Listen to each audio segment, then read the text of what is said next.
Welcome to body bio.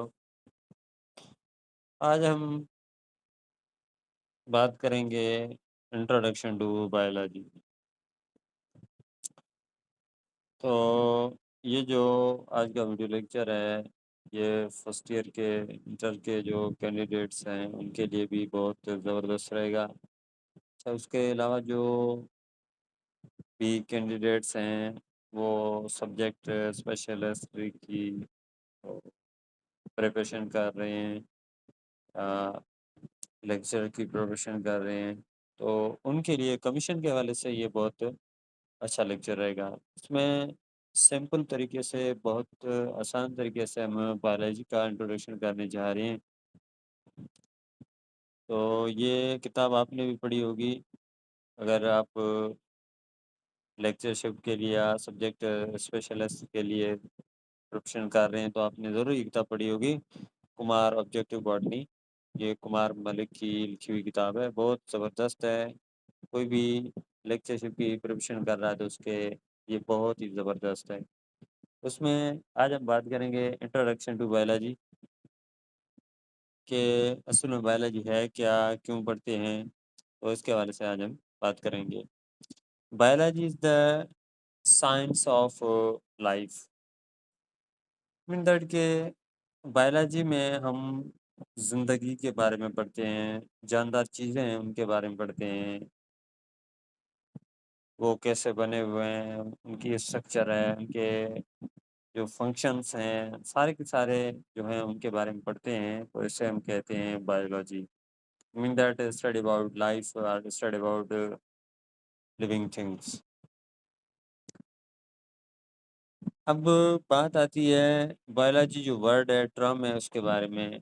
Biology term जो है ये असल में ग्रीक लैंग्वेज जो है उसके दो वर्ड्स से कंबाइन होके बना है। एक है bios mean that life and logos means to discourse और स्टडी। Mean that study about life is called biology. Biology को लाइफ साइंस भी कहते हैं, उसके बाद इसको बायो साइंस भी कहते हैं। As the Greek naturalist Aristotle made the first major biological study, so he is rightly known as the father of biology. अब बायोलॉजी के इंट्रोडक्शन के बारे में हमने पढ़ लिया। उसके बाद कभी कभार इंटरव्यूज में और वाइवा से होता है उसमें पूछा जाता है, या कभी कभार जो एग्जाम होता है उसमें भी पूछा जाता है कि who is the father of biology. Then the right answer is the Aristotle is the father of biology. He was the Greek. तो फादर ऑफ बायोलॉजी किसे कहते हैं? एरिस्टोटल को कहते हैं। अच्छा, ये हो गया फादर ऑफ बायोलॉजी एरिस्टोटल हैं, लेकिन ये जो बायोलॉजी टर्म है ये किसने दिया था? The biology term was first use in 1802 by Jean Baptiste de Lamarck. तो शॉर्ट इसको लेमार्क कहा जाता है। तो बायोलॉजी टर्म जो है वो लेमार्क ने ही यूज़ किया था, और लेमार्क जो थे वो फ्रांस के थे, and G Treviranus in Germany. Biology is generally called a science of exceptions because, as against physical science, there are very few universal principles and laws in biology, and living organisms show numerous variations and exceptions. Biology को science of exceptions भी कहा जाता है, क्योंकि ये जो biological science है, हमें मालूम है कि साइंस दो तरह की है, तीन तरह की है, जिसमें बेसिकली आ जाते हैं biological science and physical science. Biological science में overall we study about the living organisms. So there are two major forms of living organisms, plants and animals, and thus the two main branches of biology are. अब biology के mean that के उसके जब part होते हैं तो उसकी तीन मेन डिविजन्स हैं। इधर उन्होंने कुछ शॉर्टली लिखा हुआ है, लेकिन इसकी बेसिकली तीन डिविजन्स हैं, जिसमें ज़ूलॉजी है, in which we study about the oral animals. Second is botany, in which we study about the plants. Third one is the microbiology, in which we study about the microorganisms, bacteria, fungi, and so on. Mainly microorganisms. Fungi को हम botany के under भी study करते हैं। तो zoology, botany और microbiology. Zoology Greek language का दो वर्ड्स मिलके बना है। Zoo means animal, logos means to study. Botany जो है वो है बोटेन, ग्रीक वर्ड से निकला है, उसकी माना है हर्ब। बॉटनी की माना है स्टडी ऑफ प्लांट्स। अच्छा, ये जो वर्ड बोटेन है, ये इसकी भी ओरिजिन है एक ग्रीक दूसरे वर्ड से, जिसे हम बोस्किन कहते हैं, जिसकी माना है ग्रेजिंग। ये बेसिक चीज़ें हैं। ये जो इंटरव्यूअर्स जो पैनल में बैठे हुए होते हैं, वो ऐसे ऐसे, हमने भी जब इंटरव्यू दिया था, कमीशन की थी, तो ऐसे ऐसे सवाल पूछे गए थे, तो हम सोचते भी नहीं कि ऐसे सवाल भी वेरी बेसिक पूछेंगे। तो आपको ये एरियाज कवर करने हैं। Botany also known as phytology. Botany को दूसरे नाम से भी जाना जाता है, और वो है फाइटोलॉजी। फाइटोलॉजी और प्लांट बायोलॉजी, इसे प्लांट बायोलॉजी भी कहते हैं। Greek botanist Theophrastus Astron of Aristotle first described about 500 plants of food and medicinal value and other economic uses with some morphological characters, especially habit. अब बात आती है थियोफ्रेसस की। थियोफ्रेसस जो है वो फर्स्ट बॉटनिस्ट था जिन्होंने प्लांट्स के बारे में स्टडी की, और जो है वो क्लासिफिकेशन का जो सिस्टम प्लांट्स के बारे में दिया, वो सबसे पहले थियोफ्रेसस था।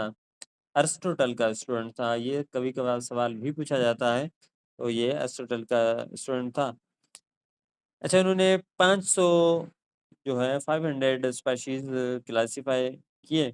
उसमें फूड के हवाले से भी थे, मेडिसिनल वैल्यू के हवाले से भी थे, और उसके अदर इकोनॉमिक यूजेस भी थे।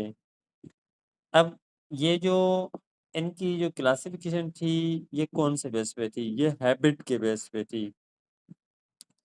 ये हैबिट के बेस पे थी। आया वो ट्रीज हैं, हर्ब्स हैं, शर्ब्स हैं, तो इन्होंने हर्ब्स इस्तेमाल किया था, उनके बुनियाद पर उन्होंने क्लासिफिकेशन की थी।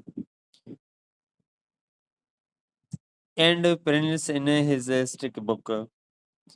अच्छा, इन्होंने जो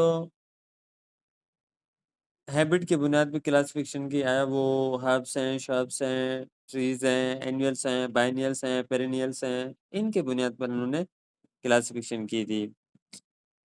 उसके बाद इनका जो 500 स्पीशीज जो हैं, इनका जो जिक्र कौन सी किताब में किया था? इसने किताब लिखी थी Historia प्लांटरम।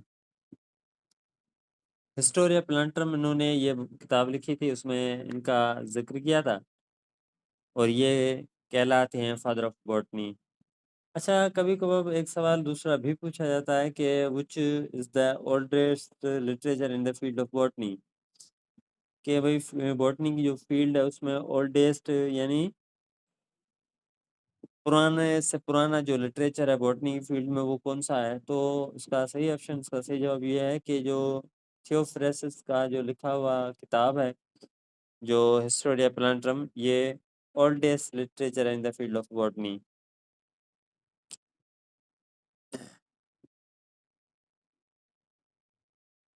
Historia Plantarum, written by Theophilus, is considered to be the oldest available literature in the field of botany.